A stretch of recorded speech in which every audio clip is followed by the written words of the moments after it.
Well, hello there, friends and lovers. And I would have swore that that was muted. How very strange. Thank you for joining us. Hello. On this fine Sunday, November 30th, the last day of the month. This is 5 Minutes with Robert and Amy Nasir and you. And we are glad you are here. Again, November 30th, the 334th day of this, your best year yet. All right. Today is one of those days we've got to really make a case for that. We've got to back it up. We've got Christmas. Well, the numbers are going to be obvious. Christmas is in 25 days. We hope you all had a great Thanksgiving. You've got 31 days left to make this your best year yet. We got to talk about Thanksgiving. We got to talk about Christmas. We got to talk about planning for New Year's Eve. But first of all, hello to everybody in the chat. Thank you for joining us. We are glad you are there, and we'll be reading some of those comments shortly. But on this date in 1609, yes, way back in the 17th century, Galileo Galilei first begins observing the moon with his telescope. Discovers the surface of the moon is not smooth, as previously thought, but full of mountains and valleys, or maybe just holes like in Swiss cheese. Galileo, 1609. Italian astronomer and physicist. In 1609, he constructed his own telescope to observe the heavens. One of those guys who got in trouble with the Catholic Church. They didn't like him saying that the earth revolved around the sun. They didn't like him saying all sorts of things that seemed impious. We don't live in those times anymore. Reading about him makes me glad for that. Interesting links in the show notes. Look in the description under YouTube. Look in the description under Facebook. What it immediately made me think of this time around, though, was Leonardo da Vinci. Because we just went to the DaVinci exhibition, and a man who was even more inventive and as much of a scientist, but true Renaissance man. You don't realize just how much Da Vinci did in science. If you think of him, say, as an artist, if you think of The Last Supper, if you think of the Mona Lisa, but as a biologist, as a research scientist, but also a developer of military weapons, and studier of physics and gearing systems, and, of course, his flying machines, which didn't all come to actually become practical devices in his lifetime, but oh my gosh. Well, the Da Vinci exhibit is at the Henry Ford Museum of American Innovation, well, Italian innovation in this case, but yes, the Henry Ford Museum of American Innovation is hosting the Da Vinci exhibit. If you are in Southeast Michigan, don't miss it. It is absolutely worth seeing. Yeah, so the thing that I found going to this exhibit, the phrase that keeps popping in my head was that he was a visceral inducer. He didn't deduce. He didn't come from some higher education. He didn't come from an ivory tower. He didn't look down at the plebeians from on high. He was really, really hands-on. I mean, talk about learning by doing, which Henry Ford expressed in his vision for the Edison Institute in Greenfield Village. This is it. Da Vinci is it. It's very, very visceral, a lot of hands-on things, and you can see the replica of his notebooks and how small his writing was. But, he drew so many things in there. And I mean, it's absolutely amazing. It's beautiful stuff. And lived in the 1400s. So speaking of living in the 1400s, Ian in the chat wants to know. I told you we'd be getting into the chat pretty quick today. Yeah, would you have sided with Michelangelo or Da Vinci? They were rivals. I tend to think of Da Vinci as the Mary Ann to Michelangelo's Ginger. Although, actually, Da Vinci was more like the professor, if we're going to use Gilligan's Island references. I would be a fool to pick one over the other. If somebody came up to me and said, okay, you get one choice, who are you going to have dinner with, Da Vinci or Michelangelo? I would definitely go for Da Vinci. Would you? Yes. Seemed more interesting, more fun. Yeah. Oh, what's even more important that Ian raises as a question, though, earlier is how many days there are until Halloween. That's 336. What a great number. I had that in my show notes, and then I didn't read it. Well, he caught it. If you don't count today, it's 335. Just like if you don't count today, Christmas is in 25 days. So, yeah, Halloween is right around the corner. Actually, we've got folks not too far from us who still have their skeletons in their front yard, which I consider very uncouth, but... Oh, I think it's great. But some people think it's great, so... Some people...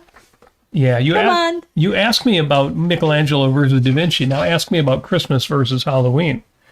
And that should be no contest, but... I think Da Vinci would really appreciate the skeletons all year round because he drew them. Given his anatomical drawings. Yes, he did. He's like, the human body is so beautiful. Bring on the skeletons. And his drawings are so detailed, it's strange to think that modern medicine has that much over the late 1400s. But, of course, you could draw everything and not understand everything it did. So, yes, do recommend that exhibit. And, it's sad that Galileo stood trial for defending science. Yeah. For all the news stories we have nowadays that we are concerned about, and we may discuss a couple of those, I am glad we don't live in those days. Also on this date, Mark Twain was born. So happy birthday to Mark Twain and Tom Sawyer, of course. Very nice. Not the Rush song, although, the Rush song, of course. Although Huckleberry Finn was obviously the greater character out of Mark Twain's fiction. What was Mark Twain's other name? Samuel Clemens Moore. That's right. Was his birth name, his real name, not his pen name. Yeah. And and more importantly here, Ian says, I still have skeletons in my front yard trying to hide the bodies in plain sight. Ha ha ha. Sorry, all of my skeletons are in my closet, where skeletons belong. Linda Cordair mentions of Cordair.com, Quaint Cordair Fine Art, all of your fine art needs. Go there and be inspired. So Linda says, the pillow. And as you can see, this is the famous pillow that I will quote from memory.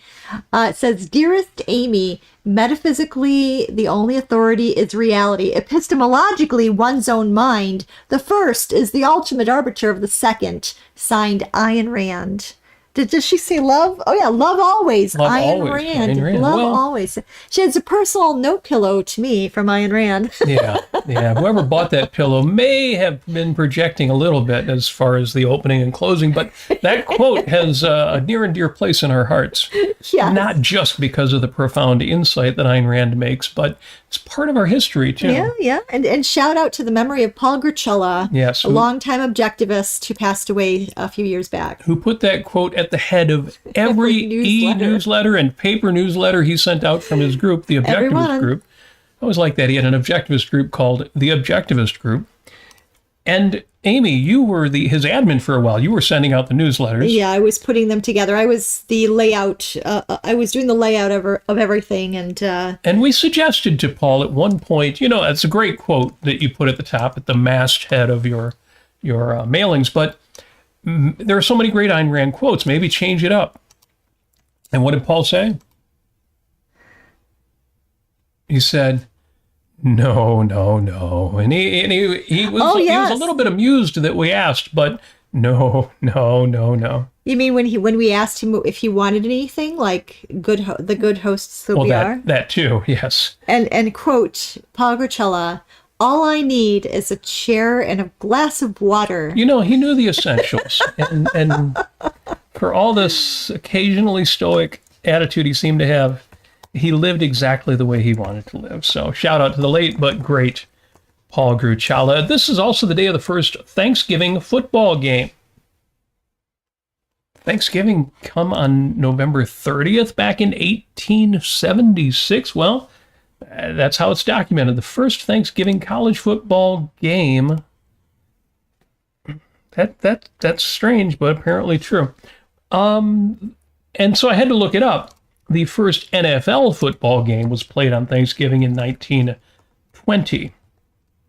And the Detroit Lions, see, we're broadcasting live from Motown. The Detroit Lions had their first Thanksgiving Day tradition game 1934. Well, this year, over Thanksgiving, we got to watch the Detroit Lions play on Thanksgiving Day this week. And boy, did they rack up the points. It was great. I mean, not enough points So to many win. points. They didn't have quite enough points to win. Over 20 points. It was great. They would have defeated any team that didn't get that many points. Unfortunately, Green Bay got substantially more than that many They points. had 10 more. Whoop-a-dee-doo. So, No, good game by the Lions. Better game by Green Bay. No, it was great. I mean, the highlight was probably the Jack White halftime show. Yeah. If you're a It's fan all of right. Jack White, as some of us It's okay. are. I still, Would you have liked it better without Eminem joining him? yes, and I would have loved it if Meg White would come out of retirement. Yeah, if Meg White was there instead of Eminem, I would have paid good money to watch that on television, anywhere, really. Also on this date in 1954, a meteorite strikes an Alabama woman. This has happened where meteorites hit people's houses, and by the time they get down to Earth, they're very small. I think the last documented one was, about this big. But this larger meteorite hits a woman's house, goes through the roof, goes through everything. I thought, oh my God, that's terribly tragic. And the story goes, it ruined her life. She had post-traumatic stress syndrome for the rest of her life. It destroyed her marriage. I looked it up. She had a bruise. It didn't even slice into her or anything. She, went to the hospital to have it checked out. But I guess that would be startling enough that if you maybe were prone to stress disorders anyway. Point is, if it had been 1 foot over, it did strike hard. I think it bounced off the table and hit her. But if it hit you in the head, it'd be over. It went through her roof. It went through her ceiling. It would have gone through her skull. The point is, life is short. Eat dessert first. I mean, it's just a reminder, memento mori. Do not waste your time because you don't know how much time you've got. And poor Anne Elizabeth Fowler Hodges, who was hit by a meteorite, her life was rough because of that. Eat dessert first. I'm exaggerating. What I mean is pursue your values first. If there's anything that you are on this planet to do with a purpose, with a mission, or just, before I die, I want to do X, get your ass out there and do X. So Because a meteorite might hit you. Finally, on this date. Yeah. Oh, well, real quick is that Jennifer, she has corrected us. Thank you, Jennifer. It's Samuel Langhorne Clemens. I think. I wonder where I got more from. It was Clement Clark Moore, the author of 'Twas the Night Before Christmas. Oh, I've got Christmas on my mind. Visit from Saint A Visit Nick. from St. Nick. Yeah. Which most people just call 'Twas the Night Before Christmas. So, potato. Yes. Well, thank you for that. And by all means, always correct us because keep us honest. our credibility matters. Yeah. If we get something wrong, we need that straightened out right away. This is also the day that ChatGPT was originally released in 2022. They're up to version 5 now, but 2022, that's not that long ago. Mm-hmm. I mean, that's after COVID, and COVID was just last year. So right. 2022, OpenAI releases the generative artificial intelligence chatbot, ChatGPT, to the public. It's kind of wild. I mean, how far things have gone in 3 years on this date, 2022. 3 years from now, it's going to be crazy. Won't recognize it. Okay, I'm going to jump to birthdays. There were so many birthdays on this date that I can't even get into them all. I just want a huge shout out, especially to the people who meant a lot to us, like Lucy Maud Montgomery, L.M. Montgomery, of Anne of Green Gables fame, Winston Churchill, without whom I don't think World War II would have been won. Yeah. At least without substantially more casualties to the Americans, who did eventually have to join in and finish it off. Dick Clark. Okay, those are the people who are no longer with us, but all great people who had a big impact on our lives. I don't know so much about Jonathan Swift, the author. I always think of his book, A Modest Proposal. Mm-hmm. And I don't think that... actually, I'm not going to say what A Modest Proposal is about. Some of you already know. And it's gotten podcasters canceled before bringing it up. Hopefully that's not what's going to happen to Dan Newton as he's approaching difficult topics on his show, and not him himself, but some of his guests. You got to be careful the kind of stuff that you're willing to entertain. And that's all I'm going to say about that. Also, happy birthday to people who are still with us. It's Woody Allen's birthday. Whatever you think of his personal conduct, some of the best movies ever made. Ridley Scott, of course, of Alien and Blade Runner. Happy birthday to Mandy Patinkin, because my name is Indigo Montoya. Man, you killed my father. You killed my father, prepared to die. Yeah. I mean, Mandy Patinkin has been on Broadway. He's been in 1,000 movies. He's been on, I forget what the big TV show he was on, but we will always think of him as Indigo Montoya from The Princess Bride. Yes, always. And it's Ben Stiller's birthday, and I haven't yet seen it, but he just produced a biopic of his parents, Stiller and Mira. Oh my gosh, I got to see that. And I wasn't a big Stiller and Mira fan, but they always seem charming. It might be worth seeing. If you've seen that biopic, let us know. And I would appreciate that. The only other thing I've got on this date is it is Cyber Safety Monday. I thought it was Cyber Monday to do shopping. Did I say Monday? I meant Sunday. Cyber Safety Sunday. Okay. November 30th, 2025. Be paranoid and don't go online. Yeah. Oh, wait a minute. You all are right now. I feel like we all know better. We all know don't click on a link in an email unless you at least hover your mouse over it and see where it's really taking you. Don't open attachments to email messages if you don't know the source. Yeah. Don't, all the things.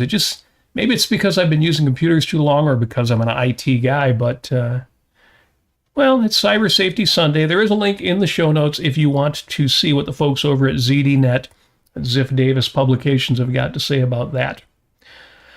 I don't even use antivirus software anymore other than what's built into the operating system, for example, Windows Defender. Because in my experience, the antivirus software that you install because you figure, Norton or McAfee or whoever is going to be better than what's built into the Microsoft operating system, A, it doesn't generally perform that much better in tests, and B, a third-party antivirus system, when something goes wrong with it, it will take your whole machine down. So I'm not telling you all out there not to use additional antivirus in addition to what's in your operating system, but I am telling you what I do. And that's it. That's it for On This Date. Under what are we listening to this week? And shameless self-promotion. I linked On This Date to Agustina Vergara Cid's talk, The Immorality of the U.S. Immigration System, because it was such a good talk and it relates so much to what's in the news today. And it's not her most recent one, which we have shared with you before, that's extremely inspiring, sad and angry making until you get to the end where she reveals she was just made a U.S. citizen. So at least you got a happy ending there. But the earlier talk takes you through the process of an immigrant attempting to immigrate legally to the United States and what that looks like, what that chart looks like. And it's just ridiculous. It's impossible. It's outrageous. But I had already put that in the show notes. And today, Agustina released another article on her Substack. And so if I had to put it in the notes before the show, I would have added that. And the title is, If You Really Love America, Push It to Live Up to Its Promise.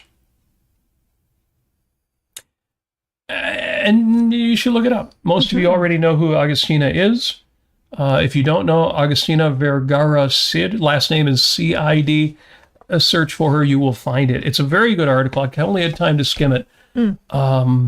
But yes, the promise of America, of this country, the original principles of individualism, of freedom, of liberty, and what that means or should mean for immigration in this country.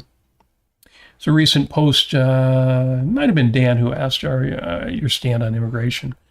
And I think he said he was open borders, and that started a big hullabaloo. And I was asked. They dragged me into it. That's put your name and it tags you. Robert Nasir, what do you think? And I said, well, I'm for closed borders, but open immigration. And Catherine Dickerson said, well, what would that actually look like? Yeah. I had a comment in there, which was we have enough information technology and the technology to determine when people come in, we can look up oftentimes who these people are, what their background is, if they have a criminal record, if they might have a disease, or if they're coming from some place that had an outbreak of disease. We have the technology, we have the information to screen people easily and quickly. And if you want to call that open borders, be my guest, but or closed borders, be my guest. But people should be able to come here to live without being harassed or hassled. People should be able to come visit for any time that they want. They can stay with us, and friends of ours have done that. So it's ridiculous, this whole idea of immigration situation. Yeah. And it's really sad because I don't think I've heard so much in the news, even on places like the Bulwark, for instance, anybody coming on and saying, here are the solutions. Yeah, even the good voices on this. It's not difficult. It's not brain surgery. It's not brain science or rocket surgery. No, right. Absolutely not. And that's why I intentionally put out there that I am for closed borders. In other words, for borders. Just borders are borders. Yeah. Well, what does that mean? Do you put up walls? No, not necessarily. Do other countries put up walls? Do they need to put up walls? Would they be better served by walls? What would a wall even look like? Are you going to put a wall in the ocean? Are you going to put it, you put the walls where most people are coming. Okay, then they stop coming that way and they go another way. Yeah. At the same time, certain walls may be necessary or advisable for managing your borders. So the point is, borders are borders. They should be borders. They should be enforced. But what does that mean if you eliminate immigration quotas? In other words, if you have closed borders but open immigration. Oh, okay. Then we're only going to take action to keep out people who shouldn't be here. Well, how are you going to do that? And the answer is, and I want you to apply this approach to any of these contentious issues, the answer is, well, you do what we do now, except you eliminate all the parts that are wrong and you step up all the parts that are right. In other words, you don't imagine, we'll eliminate everything and start from scratch and here's what it's going to look like. And that'll be perfect. And if it's not perfect, that must be the wrong answer. No, you do the best you can. You enforce what is possible to be enforced. And some people will say, well, then you'll still have some problems. You'll still have, yes, you will. But there is no answer to that. No, You do the best you can. Yeah, and you call on the experts like Augustina of Viraga Cid and ask her, because she has a lot of the answers. And the point is, you put the principles out there in place and then you act in accordance with those principles. And you don't say, because that's the right principle, it means that nothing will go wrong. And if anything goes wrong, it must have been the wrong principle. Apply that not just to, say, pro-liberty or pro-immigration principles, but to any principle. And you'd have to say, principles don't work because, there are still liars, cheaters, criminals, fakes, defrauders, whatever area of the law or behavior you're trying to address. No, that is not the standard. But that made me think of Augustina's talk from 2023, the immorality of the U.S. immigration system, again, where she talks specifically about the maze of regulations. And, 2022 was that one. We missed 2023. We didn't make it to Anaheim. But you'll see that in the show notes under what are we listening to this week. Also, I really enjoyed Yaron Brooks' Thanksgiving show. I enjoyed all of his shows this week, and he did a lot of them. It was pretty damn cool. But his Thanksgiving show especially, I have linked to in the show notes. I recommend that to you. And that brings me to Hot Topics for the week. Hot Topics! It's been a great week. It's been a heck of a week. Well, from what we said last week that our anniversary week was coming up, and we spent the week celebrating our anniversary. So that was one big part of this Thanksgiving week. In fact, this beautiful copper ornament behind us on the wall was Wall decor. anniversary. Well, this might end up in the outside of our home. I don't know. We'll see. It looks kind of cool on the wall, though, doesn't it? It does look I don't really know. What do you cool think, on the folks wall. out there? I Should like that be it. like a regular part of this show? We could do that. Yeah, we could have this as the background. It's good. It's good branding. We could leave down the center panel of our triptych, which we've never explained, and we're not going to, and put that up. Leave that up instead. Yeah, but I got this for us for our anniversary. It was a surprise to Robert, and it's copper because that refers back to the copper pot objectivist concept and Marianne Surrey's lovely story about the glorious lunch hour with Ayn Rand. Yes. And talking about the primacy of values and how you should, even if they're small values, you need, like polishing a copper pot, you need to hold on to them and not be disheartened if some schmuck tells you that they're not intellectual enough. Yes. Not Ayn Rand didn't say schmuck, but yeah. No, but Amy did. No, there's a great story that Marianne Surrey tells about Ayn Rand, and if you're not familiar with it, if the expression copper pot objectivist makes no sense to you, do look it up. The book Facets of Ayn Rand that Marianne and Charles Surrey's released is now available digitally online. Yes. The Ayn Rand Institute has made it available. Yeah. And just look up copper pot objectivist and you will find it. And maybe I'll add it to the show notes afterwards. Yes. But yes, you have the copper anniversary gift there. And thank you for that. I'm not going to say the things that I bought Amy because some of them are not suitable for public consumption. But it did include flowers and chocolate, which is traditional enough. So there is that. Yeah. Yeah, the one thing that you did that was nice I need to mention is the card that you got me. Here, I'll show it real quick. Oh, you're going to get up. There goes my mouse. Where's your little mouse? So Robert got me this lovely card here. Okay. And it's got like, a little picnic basket. Oh, like a getaway, like so an adventure. Cute. But inside, it has the normal stuff and it has, 25 more years you're cool. of adventure. But what else? It has not all of everything, but most of all the places that we've been to that we really, really enjoyed, such as Monticello. We went to Pittsburgh, Ocon. We went to Japan, New York, London, Jamaica, New Orleans several times, Venice, Florida, Miami, Las Vegas, Boston, Austin, Texas, California, Washington, D.C., Indianapolis, Cleveland, the Quad Cities, Mackinac Island, Paris, Mount Vernon, and finally Williamsburg, Virginia.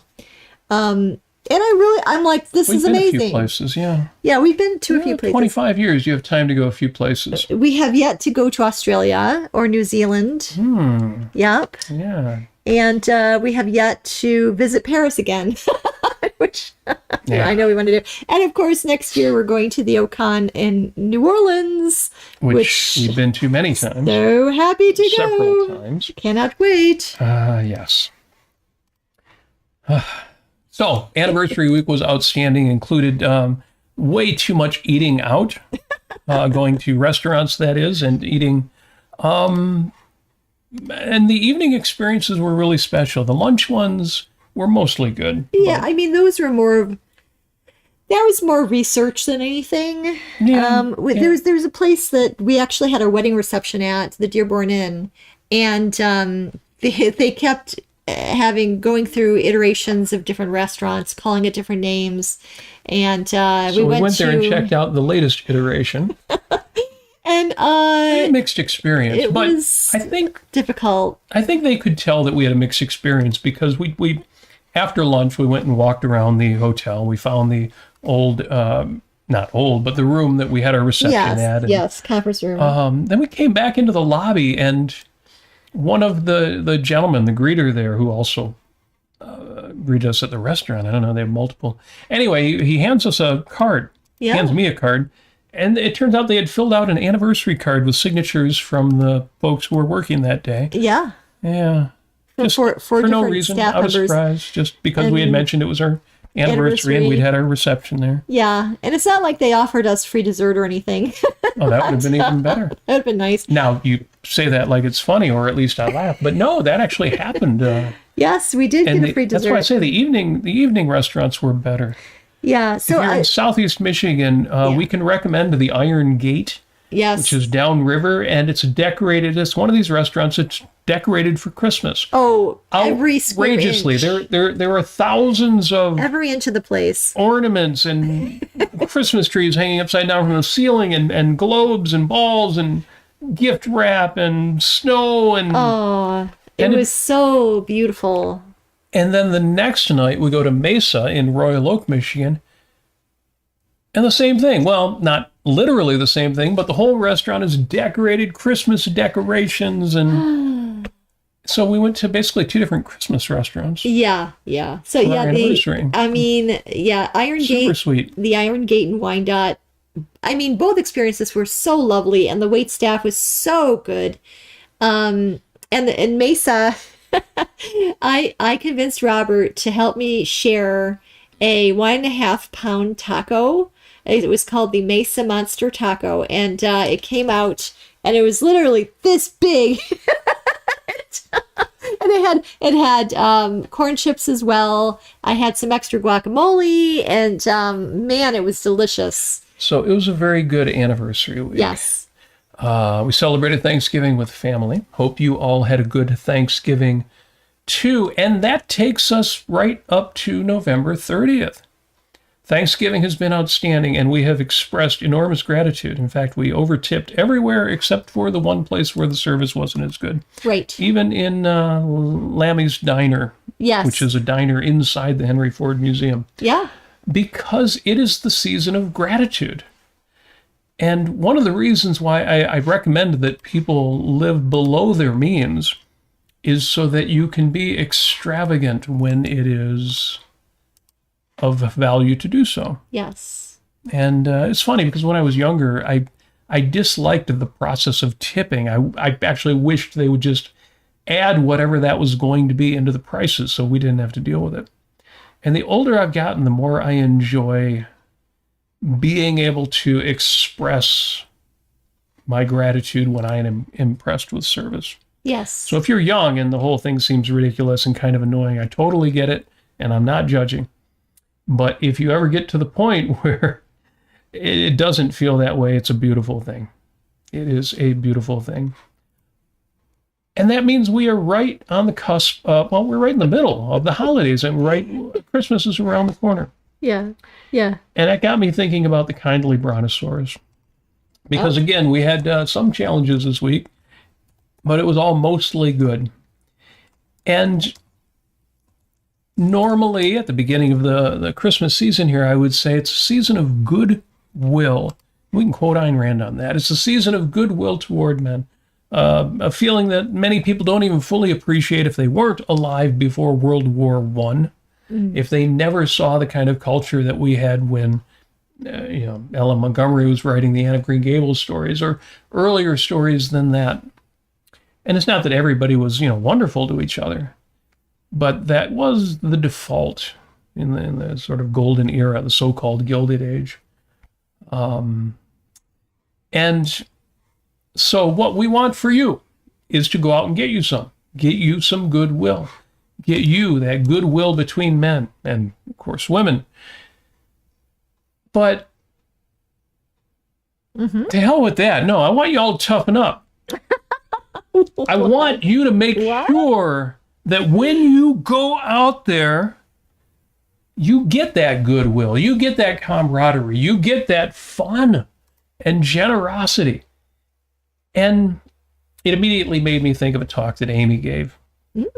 There was an essay in Slate magazine by, I don't have the author, but the link is in the show notes. Yes. Entitled The Kindly Brontosaurus. Yes.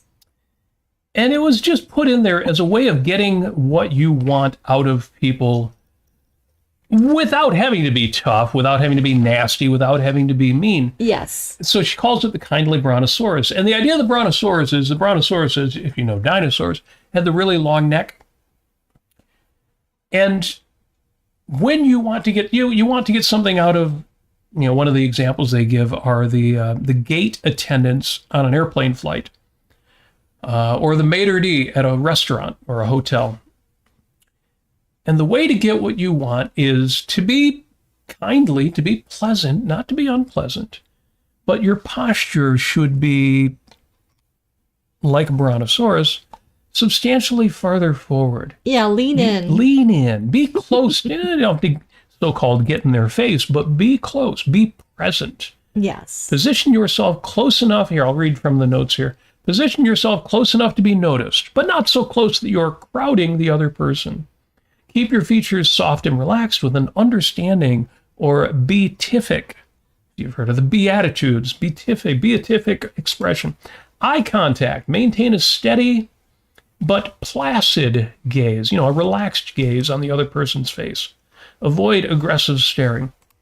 Use nonverbal clues. Whenever the other person speaks, nod empathetically. Empathetically. Why did that not come out right? To show that you are listening. I am listening. But without interrupting. So I got you there. And once you've stated what you want, remain silent until you are asked a direct question. Keep your answers concise and to the point, and continue this posture and demeanor until you get what you need.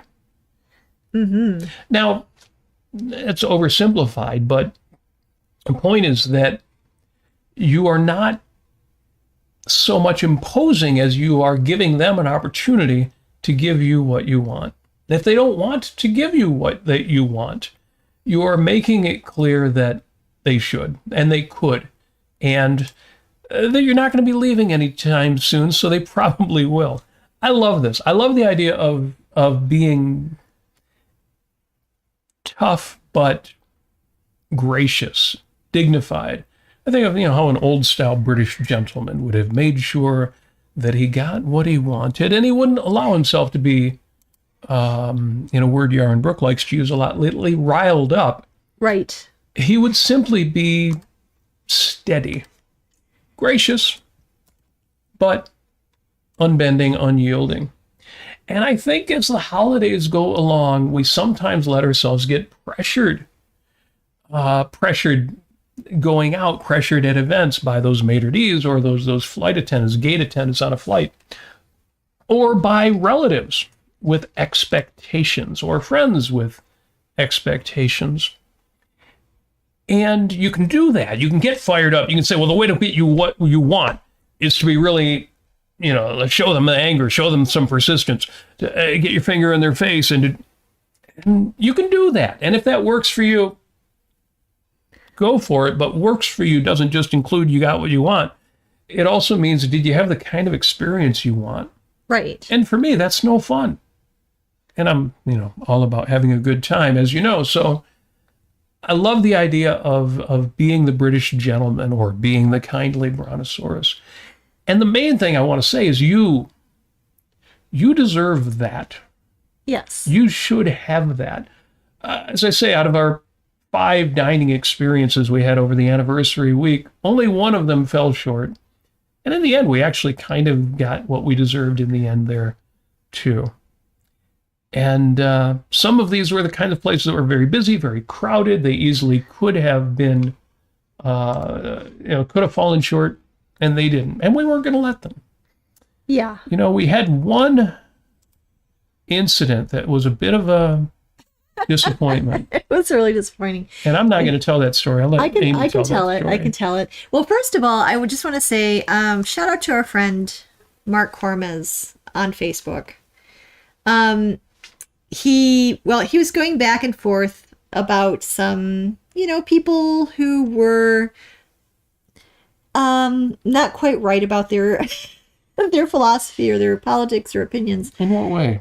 Oh, the Trump fans who are giving him a hard time all the time. Yes, yeah. Yes. Okay. And so I had to remind him. I mean, I hope I reminded. I hope this was a positive experience for him. I think he appreciated this. What's that? So they were giving him a hard time, and they were basically asking him, well, what about this and what about that and what about, the whole whataboutism, whole list of things like, well, prove to me that you're right, that kind of attitude, that sort of approach where they're not really being honest. They're not actually looking for information from you. They're not looking to find solutions.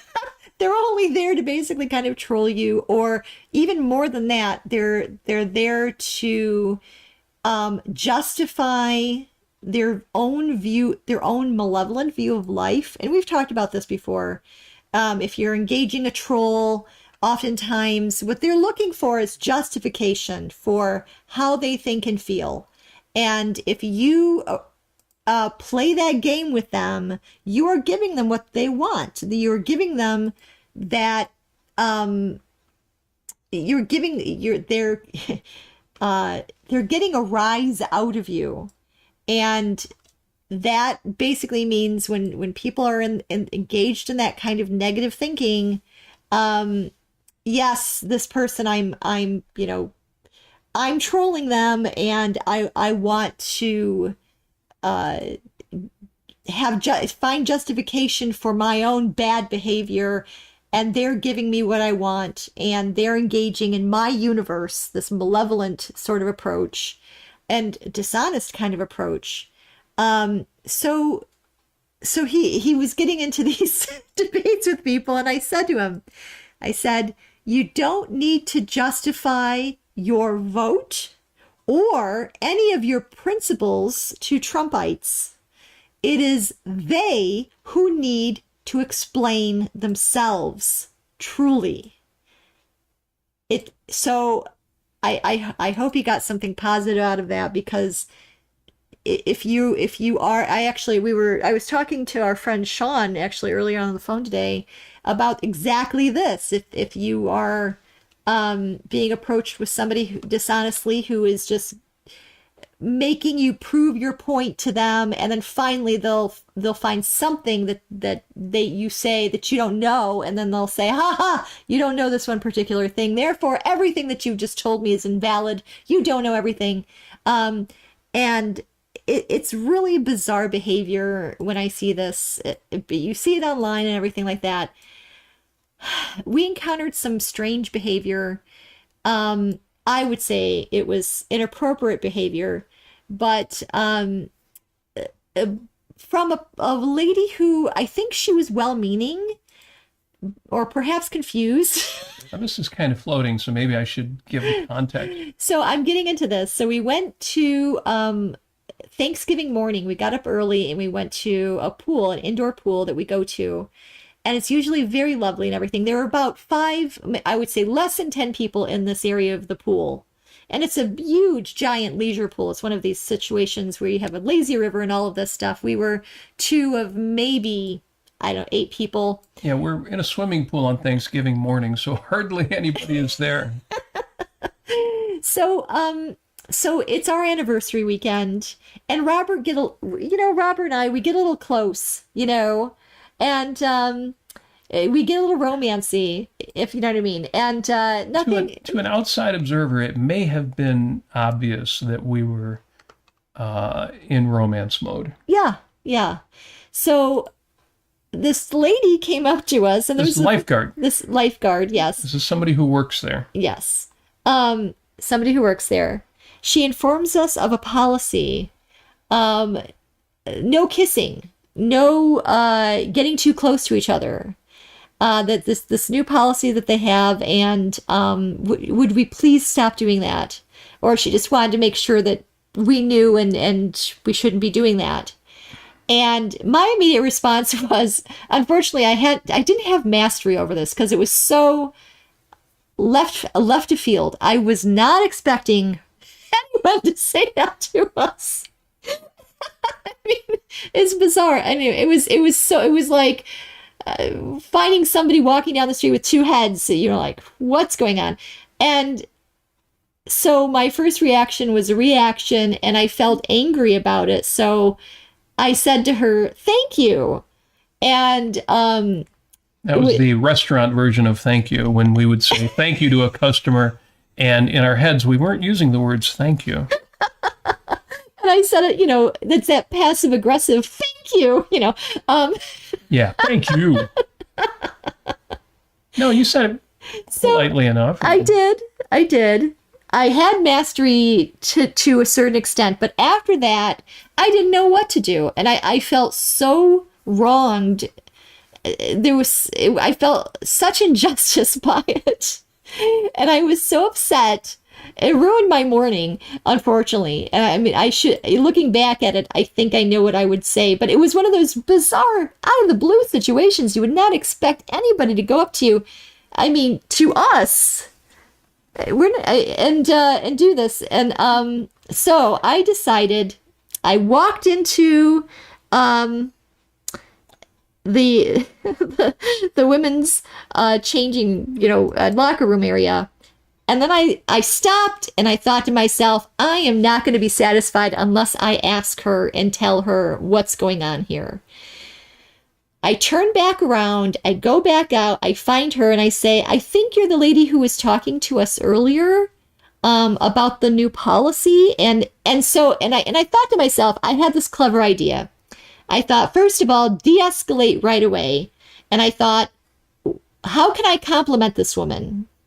This lifeguard. And at the time I went up to her, she was mopping. And I said, I really, really appreciate your diligent work. And I see that, and I really appreciate that. We come here often, and we really love this place, and I really appreciate your work. And, and I appreciate you telling us about the policy. But I need to let you know that this is our 25th anniversary that we're celebrating. And I'm in, and then she explains to me that I guess there have been situations with teenagers in the pool. Young people like us. Teenagers in the pool. I thought to myself, did she not have her glasses on? So I guess we were acting like teenagers, maybe. Well, but no, I think you have to enforce a rule like that, regardless of how old somebody is. But number one, I'll tell you this straight up. It was embarrassing. I was kind of mortified. I'm like, now is she going to be spying on us? I feel like I'm being watched all the time. I'm like, oh, this is not right. It was not cool. We saw you kissing and we were judging it. Like, oh my God, Jeez, give us a little space. I hope it looked good. I mean, we came across okay. There's not even 10 people in the pool. I mean, who are we offending? So Maybe like a gong show buzzer. So that's when she tells me that there were some issues with teenagers. And I said, well, I'll let you know, I'm in my 50s. and thankfully she didn't get offended. I went in, I did exactly what I needed to do. I did my best kindly brontosaurus at the time, even though I was upset and I looked upset. But she held it together as well. And I said, I really feel bad about this. But I just want to let you know that, this is our anniversary. There was a reason why we were kissing. And it's not like we were kissing. We gave each other a kiss. I mean, for gosh sakes. And so... And I thought to myself, Amy, don't go into justifying yourself. And so I didn't, and she ended up apologizing or saying sorry, at least a little bit. And she wished us a good anniversary. And then she said, I hope you have, 25 more happy years or something like that. And I'm like, cool. She gets it. Now, my mistake was I was in my usual mode of thinking, well, it's their house, their rules, no big deal. It wasn't that embarrassing to me. But I think you had the right approach, which was if you feel like it's an open issue, it still kind of hurts or whatever. Yeah, talk to people. And yes. And all of y'all out there, by all means, you have that right. And it doesn't have to be a confrontation. Nope. The way you did it, very graciously, very, very kindly. And You weren't accusing, and you did, sort of the compliment sandwich of opening with a compliment before the criticism. And the point is you can do that, and you don't have to walk away from an episode from that like you got an open wound, Yes. it's kind of bleeding there, and the rest of the day or feeling like my universe has injustice in it. I didn't want to leave with that. And I know that for some of us, you would figure, well, I'll make it real small by not making a big deal out of it. But sometimes the right thing to do is to say, no, let me take a moment and actually address it. Yes. Cyrano de Bergerac would not let an insult sit there. He would do something about it. Right. And that was good. Thank you, Robert. I appreciate that. And I felt proud of myself for doing that, because I walked away and I'm like, and I told Robert later, and I'm like, I told her it was her 25th wedding anniversary. She said, I told her that I felt bad about what she had said.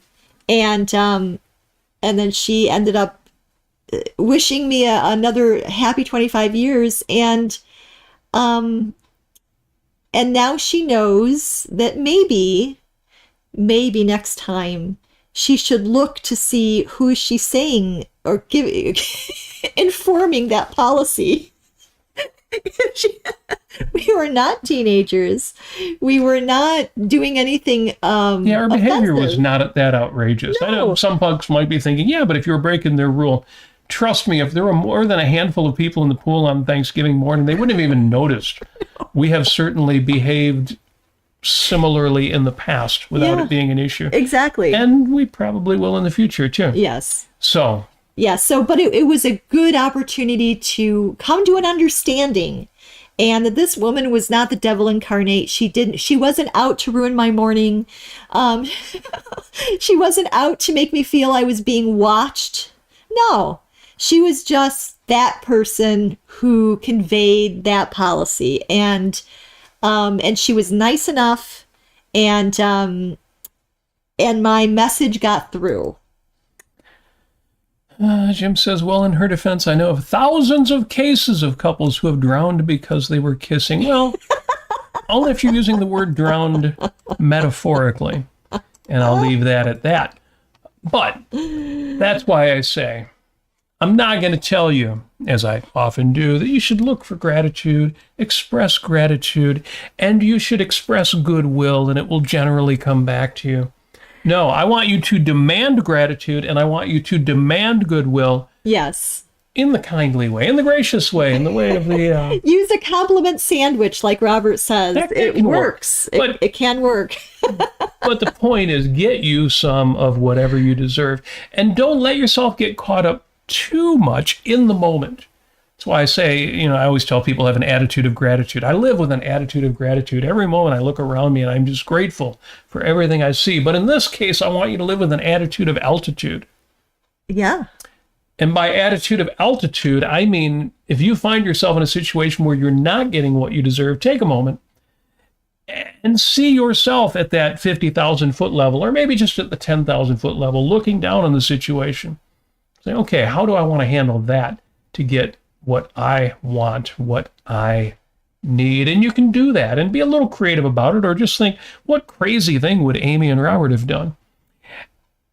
And get you that. Get you the gratitude and get you the goodwill that you deserve this season. It's out there. Now, I know some of us have lived through difficult situations. Some of you may still be in difficult situations where you're just not dealing with the better people on a regular basis.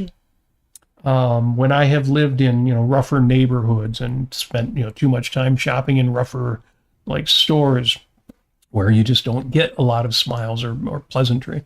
You don't go to a restaurant that's decorated for Christmas and the servers are super sweet, as long as you are super sweet. Part of the reason I think our the staff who waits on us or works with us are so sweet is because we approach them with that. And even if you catch them in a rough, busy, or a bad mood, eventually it comes back to you. It's kind of irresistible. But you can do that. You can take that attitude of altitude, distance yourself just in your head, metaphorically, for a moment and say, okay, I see the situation I'm in. How do I want to handle it? And how am I going to make sure I get the result? I get what I want and what I deserve. And you should absolutely do that. And that's what I am encouraging for you this first week. The last thing I've got to say, although we need to review the chat and see what I have missed here. There's a lot of compliments in there that I really appreciate. Super sweet. But I'm in a band. Well, kind of. I'm substituting in a band. Yay! I may have mentioned the C.I.A. No, not the Central Intelligence. Well, maybe it stands for something. Who knows what C.I.A. stands for with this group of great guys. But yeah, I'm going to be playing out next weekend. So if you are in Southeast Michigan or anywhere near Southeast Michigan and you want to see, now I'm going to be playing bass guitar in this group. Not my usual electric or acoustic guitar, but I will be playing bass with the C.I.A. next weekend, December 6th at Bolero. Bolero. No, not Ravel's Bolero, but... they won't be playing Ravel. One of the last places that Ron Toole and the Capitalists, where Amy was the bass player, one of the last places that Ron Toole and the Capitalists played was the Garden Bowl. And we didn't play in the bowling alley, we played in the bar. The bowling alley has a bar, and that's where we played. Well, Bolero is a similar venue, and C.I.A. will be playing there next weekend. So, Ian says, Chris Squire style bass. No, but I did actually change from the default, which was going to be a Gibson, the SG3 style. Looks like kind of like a Gibson SG guitar. I switched from that to a Squire P bass, a precision bass, because it's got much more grind, and I'm using a preamp pedal that also has a gain control. So although I won't be playing Chris Squire's style, I will get a bit of his grit and jangle, a kind of trebly sound that will cut through a bit of the mix. So I wish that we had a Rickenbacker bass. Oh God, if I could track down a 4001. They don't make those anymore, but even a 4003 in that maple glow color. That would be... And those rattle. Well, it's Chris Squire, could make it rattle, which you want. Very flat fretboards, very short frets, noisy, in a good way, in the way you want it to be. It accents the notes. So good question, but no, not a Chris Squire style bass. I'll be playing a P bass. I do have access to a Fender P bass, but no, this Squire is giving me exactly the sound I want. That's going to be fun. So Megan, if you're in town, otherwise I'll be sure to post some video clips afterwards. Besides being their bass player, I will also be the camera guy. Yes. So folks, thank you for joining us. We are so much looking forward to December, to the holidays coming up. Yeah. Should we review a little bit of this? Have you got some in the chat that we should respond to? Let's see here. Let's see. Yeah, good conversations in there. I just didn't see any questions. Yeah, well, I asked, will the real Slim Shady please stand up? Yeah, Narendra is saying the demand thing does not work for me. Seeing the person as he is enough. Real love is free, and you get real love. Well, thank you. And whether you mean get it as in receive it or get it as in understand it, I certainly do both, and I hope you do too. Yeah. Unfortunately, I guess, shout out to Ian. I hope things get better for you. I guess they have a conflict with Ocon next year, so they're not going to New Orleans. Yeah, that happened for us in Anaheim last year. We attended a wedding where Amy was one of the bridesmaids. And so we missed an Ocon too. Sorry, you will miss the next one. New Orleans is going to be great. Yeah. Just because it's New Orleans, and New Orleans is great.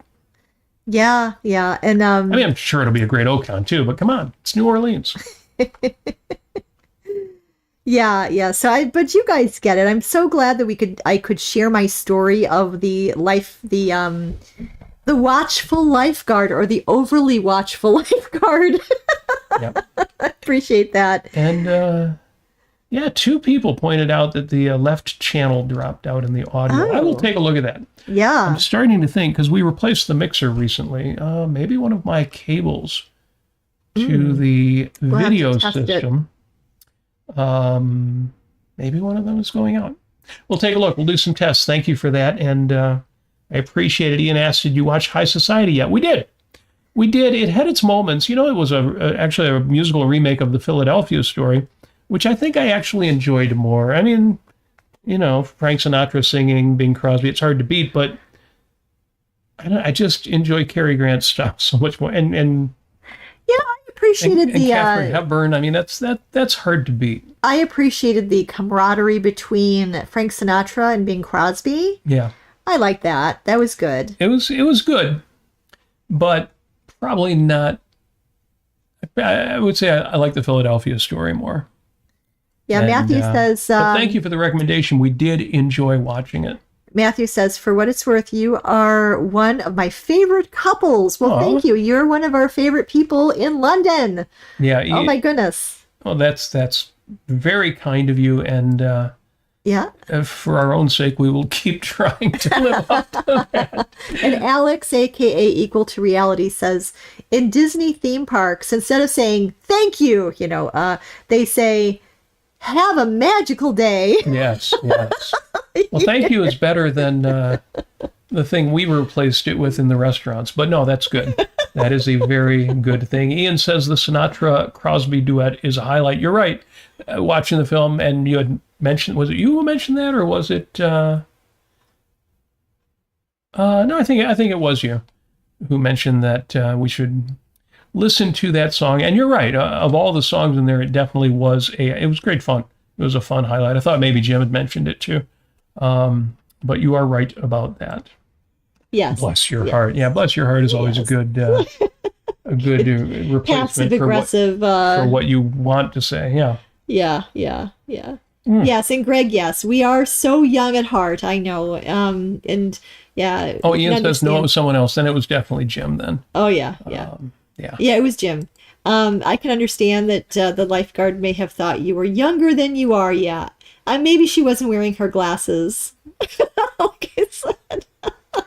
But yeah, I mean, and she's not in the chat, but shout out to my friend Jan from the village. I relayed that story to her, and she said there should be more, couples celebrating their 25th wedding anniversary by kissing in public.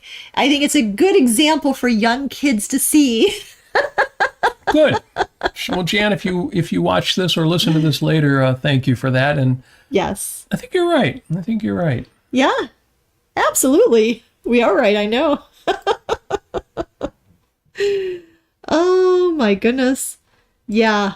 So, Oh, Jason thinks he might have mentioned the song. And the remake with Iggy Pop and Debbie Harry as a karaoke option. Huh. Oh, that's one of the things that we did for our anniversary week, is that Robert and I set up the karaoke rig just for the two of us. That's true. We did do some karaoke. And we did that, I don't know, we were at it for like 2 hours. Yeah, we did a lot. 2 hours is a long time when there's only two of you doing it. And we're often singing together, so you're not really having to wait much. Yeah, I had more songs. My favorite song that I did was Dance This Mess Around by the B-52s. Yeah, early B-52s can be hard to beat. Oh my God, that was the best song ever, and I did it really, really well. Apollo Zeus says, have a mystical day. Did I say have a mystical day? Did I say that? I thought we were supposed to be objectivists. I think some of you out there, have a woo day. You need to expand your understanding of what an objectivist life looks like. Yes. Actually, Yaron Brook got asked about that earlier. One of his troublemakers, was asking about Ayn Rand's personal life. And Yaron had the good grace to say, no, I admire her for that. It had to do with their uniqueness of their marriage relationship. Yeah. So that was cool. I thought Yaron gave that exactly the kind of answer that it needed. Yes, Apollo. Have a magical day. Well, it depends on what you mean by magic. Yes. Yeah. Well, there was a lot of magic this week that we created. That's right. There's a certain kind of a certain kind of frame of mind that you can have, a certain approach that you can have that will actually create magic. It's one of those manifestation sorts of things, and we use that. Well, I talk about miracles a lot. In fact, my favorite expression, it's even written on the back of my iPad here, engraved by the good people at Apple. The word I like, I should say the word I use, is miracles. And so if you have a problem with magical or mystical, Go with miracles. Magical mystery tour. Yes.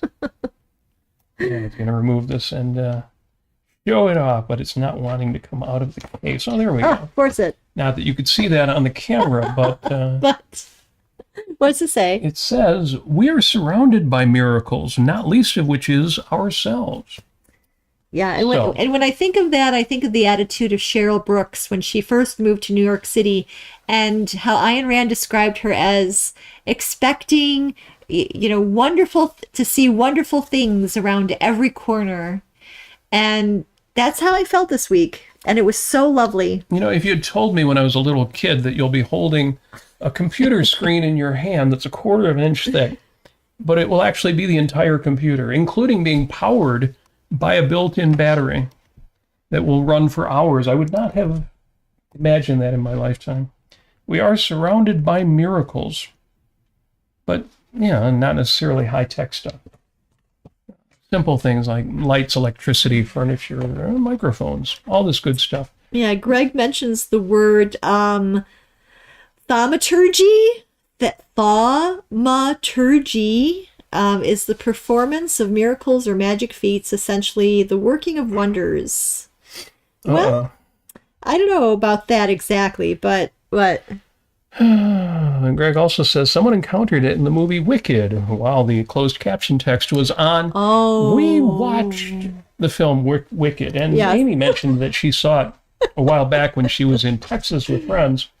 And it didn't make too much of an impression on her, but she thought, Robert, you should watch this sometime. You might enjoy it. And, maybe I'll leave it out. I'll leave our review of Wicked out. We'll talk about that after we watch Wicked the Good. Wicked for Good. Wicked for Good. Because, I have a mixed reaction. We have thoughts on the movie, which we will share later. There's one character in the movie who I don't find wholly contemptible, but no, I'm not even going to say that.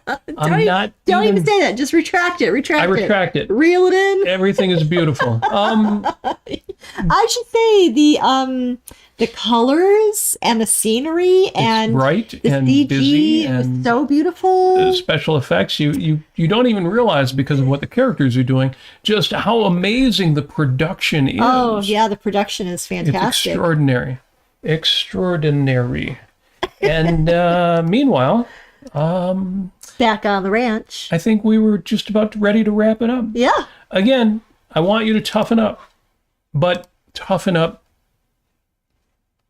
in a real way, in the best way, in a way compatible with graciousness and mastery and an attitude of altitude where you can look at the world before you as if it's a game, but it's not a game, but you can master it like a game, and you can get all of the gratitude, all of the graciousness, all of the goodwill that you want and need over the next 31 days. Yes. You have a whole 31 days left in 2025. Yes. And as I said before, memento mori, life is finite. You never know when that meteor might crash through the ceiling of the room you're in. And if there's anything you wanted to do that you didn't do, well, that may be your last chance. Okay, that's silly and all. The real truth is that, we're all mortal. And there's no way to take that clock and make it go backwards. So please do what you can to have an outstanding December, which starts, well, for some of you, it's already started. It's now after 7 o'clock, which means it's after midnight in the UK, right? That's right. 5 hours And for ahead. all the rest of you, you're with us in the November month, but it's almost over. Get it. Get what you deserve. I know that you deserve it. I said it before, and I'll say it again. Actually, I'm going to wait a moment to say it because tomorrow is Giving Monday or Cyber Monday. No, Giving Tuesday, day after tomorrow. Yes. Anyway, point is, it's the giving season. Patreon.com/Robert Nasir is where some of you are already giving, and we thank you for that. Please, if you have a couple dollars a month to spend on somebody, and you can send money to ARI, you can send money to your Aunt Brooke, you can send money to your dear aunt and uncle, but you got a couple extra dollars. Patreon.com/Robert Nasir. Meanwhile, if you don't have a couple extra dollars, please do like the show on YouTube. Our likes and views were a little low last week. I think we just weren't as interesting as usual. But this week, please bump us up, help us out. Like the show, share the show, do subscribe to the channel if you're not already. And that's it. Thank you. Thank you for your support. Thank you for watching. Thank you for sticking around this long. Yep. Shout out to Santa Rick, the best Santa in the universe. Santa Rick, if you are watching, well, you know, you're the best and we love you. We love everything that you do. You make everybody better and everybody happier. It's true. And some of you who don't believe in Santa, you especially need to get down to the Henry Ford Museum. Yes. One last weekend where you can see Santa Rick. Yes.